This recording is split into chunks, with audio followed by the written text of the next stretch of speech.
চলে এসেছি নতুন একটা মিনি ভ্লগ নিয়ে। শুনলাম মাদ্রিদ সংঘ ময়দানে বসেছে একটা সার্কাস, তাই আমিও আমার বন্ধুরা চলে এলাম দেখতে সেই সার্কাস। টিকিট কাউন্টার থেকে আমরা 6টা টিকিট কেটে নিলাম, কারণ আমরা ছিলাম 6 জন। ভেতরে প্রবেশ করতে গেলে চাচা বলে ওঠে আগে টিকিট দেখাও তবেই প্রবেশ করতে দেব। চাচা টিকিট চেক করে আমাদের রাস্তা দেখিয়ে দিল। আরে তোরা তাড়াতাড়ি আয়, তবেই তো জায়গা পাবো, না হলে জায়গা শেষ হয়ে যাবে।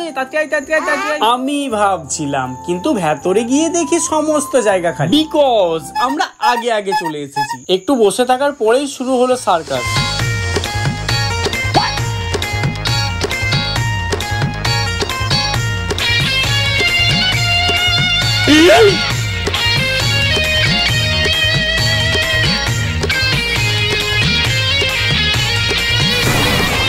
সার্কাস দেখে সবার সাথে আমিও বেরিয়ে পড়লাম। এবার আমরা যাবো বাড়ি। এমনই ছোট ছোট মজাদার ভ্লগ দেখার জন্য ফলো সাবস্ক্রাইব করুন। আল্লাহ হাফেজ।